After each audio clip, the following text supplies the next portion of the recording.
Money, theft, power, influence, it sounds like it's out of a video game, but that is exactly what happens in this part 2, a real life story of how we went from flying around drones with Nintendo to some of the most state-of-the-art flying machines on the planet today. The year is 2015, and for some reason the most popular video on the internet at the time is a rat carrying a slice of pizza down some subway stairs. But also at that time, a major shift is happening in the drone community. If you haven't seen my part 1 video of how we smashed down old Nintendo Wii remotes and hacked them together to get some makeshift craft, definitely go check that out, because that is vital of an understanding of how we got to where we're up to today before we jump in and we talk about like some next level spy stuff, corruption, money, influence, power, all the good juicy bits that come with any growing industry. So it's 2015, people like me are getting into the drone hobby, we're enjoying it, people are posting an explosive amount of content on the internet, and one of those people is a gentleman called Boris B. Now, we spoke about him a little bit in the part 1 video, and Boris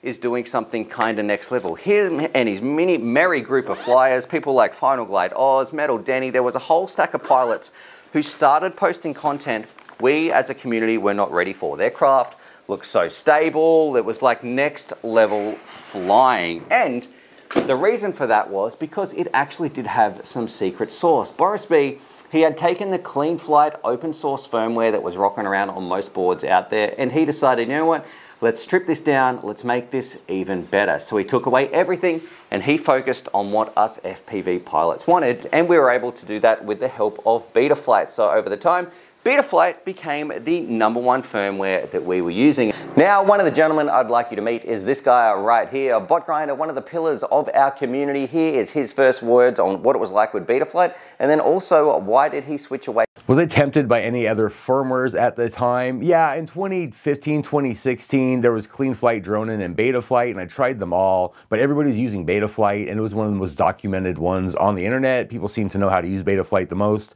so I switched over to that just so I can get more help from everybody. Now, for the first time in what feels like an eternity in the tech world, it's 2016 and Betaflight is absolutely kicking goals. More people are making the switch from Clean Flight over to Betaflight, and people are seeing the potential benefits. It's got more devs than ever. Its flight characteristics are absolutely second to none for its time in 2016. And also, one of the major advantages that Betaflight has is, unlike its open source counterparts of Clean Flight and Baseflight, which it was forked from, you do not need a specific set of hardware. Like Clean Flight needed the SP F3 racing board, and Baseflight needed the Naze F1. But Betaflight and Boris B thought, you know what? I don't care what hardware you got. This is for the community. You can put it on whatever board you have, and more boards were being added all the time. And you can get up, have some fun, and rip around with some amazing Betaflight performance. As Betaflight's popularity was growing, so was something else, and this is absolutely critical to the story, and that is the rise of social media, and specifically drone platforms, people who were posting content online for others to see, and it really was the boon of the FPV influencer, in quotation marks, lifestyle. More and more people were quitting their job. I quit my day job and I'm going to do the YouTube thing full time. We are full time. It was such a hot topic. There was like $1 million races in Dubai for FPV drone racing pilots. It spawned series like on ESPN's DRL, so the Drone Racing League. Everybody and their dog felt like they wanted to be the next drone racing champion. And of course, with the flight of Betaflight and its success, people thought, how can I break into that market? And that's where the answer came along as influencers. Now, one of the companies that saw the power of influencers and firsthand had great success with them was a company which was producing the KISS flight controllers. A guy called Felix was taking note of what Betaflight had been doing, and he decided, hey, I like what it's doing. So he got together and he developed the first Flyduino KISS ESCs and flight controllers, and for its time they were actually pretty good. They were actually offering some features that were slightly different to what Betaflight was doing. It was a closed source project, which meant it had like its own DRM, digital rights management, built in, where you could not fly it on anything. It had to be specific KISS hardware. As far as KISS, my only experience with it was when it first came out. I bought a flight controller. I got like on a Friday, and you have to register your flight controllers to their servers or some crap. Well, the servers were down all weekend, so I wasn't able to use my flight controller all weekend, so I just didn't install it, and I haven't cared about KISS ever since then.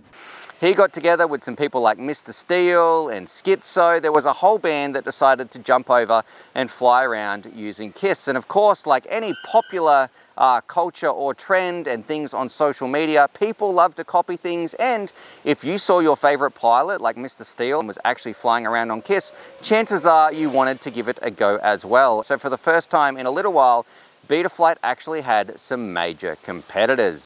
Now, with all that money involved as well, it had to come from somewhere, and that was the pilot. So here we've got Zoe FPV, the world's #1 3D freestyle pilot, and believe it or not, she actually started on KISS, and here you can see her exact reason why she switched over and started to fly around on the ever-growing dominant Betaflight.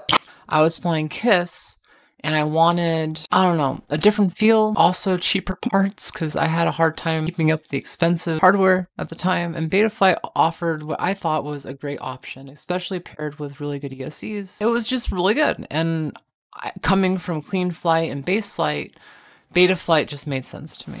Now look, I don't have any contract specifics or leaked documents or anything like that, but I feel like an awful lot of money was being exchanged. Pilots were quitting their job, going full-time, influencing an awful lot of the market, and it was kind of a little crazy time. And believe it or not, things were about to get even crazier. So now it's about 2017, and drones are absolutely not slowing down. They are getting not only faster themselves, but the industry is picking up pace. More money is flowing in than ever. Betaflight continues true to its word. It is an open source project, free to everybody to use. And KISS, also with the rise of its influencers and people like Mr. Steele, has a significant hold of the hobby as well. These two sort of have like a duopoly on what I would say is the best flight controllers on the market, but it doesn't take long before people notice the big money that is involved in racing. People are talking about $1 million prize monies. There is racing teams from all over the place. People want to get sponsored because they can see a real opportunity to be the fastest drone pilot in the world. Now, of course, the thing that makes Raceflight unique is because it gets a little bit spicy. So Raceflight was a fork of Betaflight, which was a fork of Clean Flight, which was a fork of Baseflight, which is a fork of Multi-Wii. All of those are open source projects. So far, the only one on the market that is proprietary is KISS, and they are selling and they're making bank on it as well. The head of Raceflight, a guy named Preston, and his lead programmer, Kaylin, get together and they think, you know what, we kind of want to do this as well. There is a little bit of debacle here where they kind of hide some code away and they get found out by the community and say, hey, you're stealing that, open your source code up, blah, blah, blah. You know, a bit of a blame game happens, but eventually, the long and short of it is Raceflight retreats with their tail between their legs, but comes back harder than ever. They release for the first time their own proprietary closed source firmware flight controller called Raceflight 1, and it is an absolute game changer. It is designed just for racers. Again, they build the trust up of the community, of the drone enthusiasts with big names like Schizo and some others. Everybody seems to be jumping on board. If you're a racing pilot in the drone world, chances are you're going to be using a Raceflight. And the craziest part is things go from great to bad very quickly. It's like someone opened the nukes and launched them all over the place because we're about to have a drone Armageddon. Now, it's important to mention too, Raceflight wasn't without its skeptics. A lot of people were saying, how can you create such a flight controller like this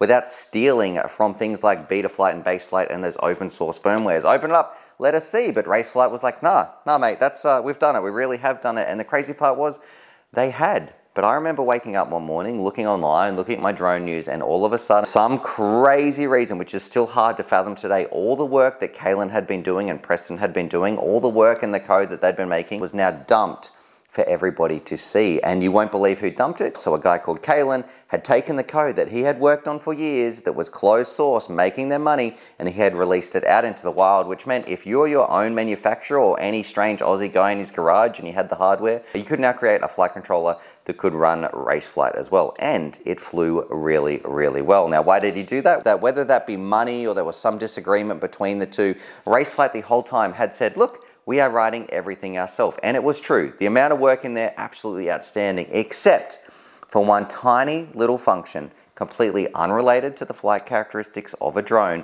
was in there. And I don't know if it was a safeguard, was it a blackmail measure, was it put in there to say, hey, it was like a backup plan if something went wrong for Kaylin. Raceflight says, I don't know how this got in there, but there was a tiny piece of code that actually had been borrowed from the open source projects, which means as soon as that tiny bit of code gets into your proprietary code, you need to release everything available to the public for everybody to see. So Raceflight is in absolute shambles. It goes down like a flaming meteor and explodes. And as quickly as it came, it seems like Raceflight overnight vanished. Now it's 2017. The community is feeling a little bit burnt out after the ashes of Raceflight have settled down, and they're kind of of getting a bit sick of influence as well, and they're starting to think to themselves, hey, we really do just want performance. And who's been there the whole time? It has been with the development of Betaflight. However, there's still two more battles that Betaflight must fight in order to crown itself as the ultimate all-time king of drone firmware. And the first one comes from Helio RC, and again, it's another open source project. It's called Butterflight, and long story short, it wants to be as smooth as butter, and it joins up, but the company behind it, Helio RC, they go out of business. Boo-hoo, you know, it was a bit of a shame, and they release as their final update, they say, hey guys, here's everything we were working on. Feel free to take it, run with it, do whatever you want. And a company comes along called EmuFlight, and EmuFlight kinds of try to do the same thing. It's just built off the back of Butterfly, which of course is off Betaflight, you know, that whole debacle, that whole long chain of open source projects. But the development is clear, and the community is definitely heading in one final direction. The development of EmuFlight slows down to a grinding halt compared to the absolute mammoth, the thing that's been there the whole time, to Betaflight. And that is where we get up to today. So Betaflight continues to be the #1 flight controller for DIY enthusiasts, especially if you're into FPV racing. And it is a crazy wild ride to think we came from smashing our Nintendo Wiis to where we got to today with the different, I guess, influence that came into the hobby. And the crazy part is they all offered something unique. But of course, Betaflight being the open source project sucked it all in. And the great part is you don't need to wait to the 10 years like I had to get to the development of where we're up to. You can fly one of these drones right now. If you click this link up here, this video will show you how you can get a drone with some crazy performance. And make sure you check this video out as well. So the part 1 is absolutely critical, or if you'd like a bit more in-depth information, I'm going to have some bonus videos on this topic as well over on my Patreon.